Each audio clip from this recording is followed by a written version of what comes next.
So what can you tell us about the new characters? Well, we have Salem was a town where people came and went. So, it's a port town, crossroads of the empires. We got some new people. We have some friendly faces. Stuart Townsend as a doctor without borders trying to help the citizens of Salem who are being killed by a plague. And then we have a very bad person coming to town. Bad. Well, not in her eyes. Lucy Lawrence, the Countess Marburg, at minimum hundreds, if not thousands of years old, possibly the very first witch of all, or former lover of Lucifer himself, possibly, who's attempted and failed many times in the past to achieve the grand rite, who finds to her surprise that this upstart Mary Sibley has managed it in Salem. She wants it. She really wants to be the one that starts like the witch country in America and claim it as her own. And it goes, clearly for her it's personal. It goes way back, and she realizes that this Mary Sibley doesn't even really quite understand what she's doing. She doesn't even realize the depth of what she's unleashing. She's going to take advantage of it. There'll be it's witch war. And we should mention her son. Played by Joe Doyle. An amazing British He's actor. going to be a huge star. Fantastic, and they have a very twisted, interesting mother-son relationship that you've probably never seen before, and they bring a very strange, sexy, scary element. Mary's son, played by Oliver Bell, is also going to be a big part of the show this year. How much research did you do into the actual witch trials? Because there was a lot within the historical events related to the autonomy of women, and then there's a lot of commentary on that same issue within the main arcs and the plots of the show itself. Well, there's no doubt that the inspiration comes directly from that. It's not in any way, as Brannon, I'm going to quote Brannon, we're not the history channel. We're not there to tell you here's what happened, but to create a kind of new mythology based on our history. All great mythology comes from history. King Arthur, was it real or not? Odysseus, Achilles, Sid, whoever. But for Americans, why not actually reclaim this episode that way?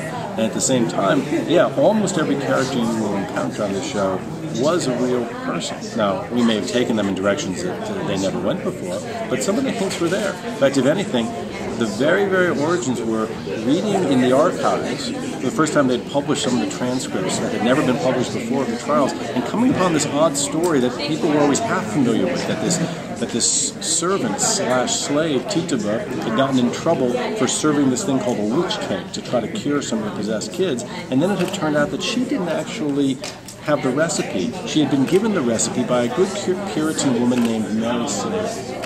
But this Mary Sibley had never been punished or questioned for this. And that got us thinking, well, maybe she's one of them. Maybe the witches were standing there all along right behind this Puritan facade. Then how do you handle some of the more, let's say, sensitive or touchy issues related to, let's say, religion versus secularism, and like some of the stuff with race, with the Native Americans, because that can be a very divisive issue to address in media content. We're not the show. We don't consciously set out to make any kind of social commentary on the show.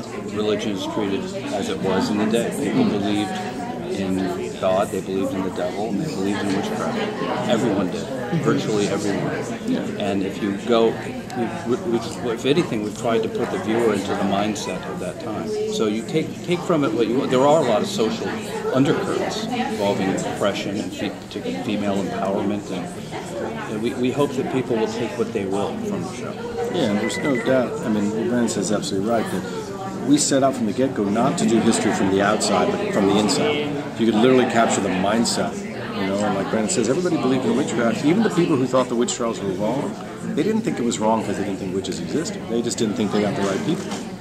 So it was about exploring a world like that. Now, obviously, all the issues that are still with us to this day, race, sex, gender, religion, they are in the DNA of this country, and that's one of the things we get to do is to explore that, as Brannon says, not to say let's make a hidden message about 2015 or about the 21st century, but in fact to go back to these origin moments and show how it's always been this way. It's always been fun like that. At the end of last season, John was presumed dead, and he's clearly very much alive still, which is great. Can you talk a little bit about his journey this season?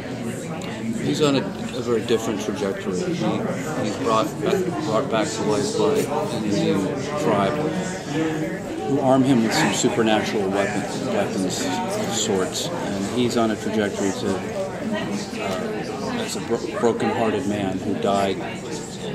Part of him died when Mary abandoned him. Again, he abandoned her, she abandoned him. He's on a mission to kill witches and probably her. And he's much more invisible this time. Yeah, he's lurking in the shadows. He returns to Salem, and he's kind of, we call him It's like a Monte Cristo. Batman. Yeah, the shadows. And one of these dark avenging But figures. he has a very dark agenda.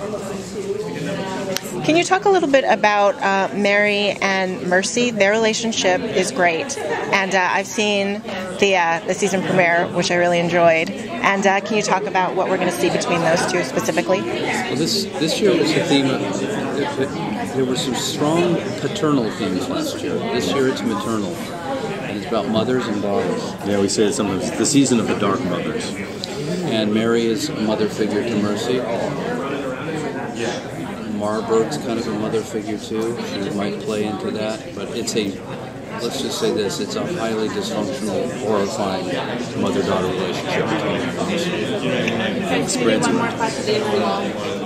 Being that Seth couldn't make it today, could you tease a little bit as to what sort of journey his character will be on, after the loss of his lover and his father? Yeah, well, look, at the ended last season with Cotton Mather having murdered his own father, thinking he was saving Mary Sibley's life, but thinking because his father had gone mad, not realizing he had been manipulated by the ultimate witch. And yes, he had lost Gloriana, the prostitute with the heart of gold and the love of his life in many ways. He's on a huge, huge journey this year. He starts, I think, a completely shattered, broken man, forbidden to return to Salem. Living in Boston, but who is drawn back by Anne Hale. And I would just say, those two characters have an incredible journey. Anne Hale, who always seemed the purest and simplest in some ways of the girls in here, I don't want to hint to where she's going, but she has a huge, huge arc. And along the way, they have a love story that in its own way is every bit as epic and as strange and as star-crossed as John and Mary's was.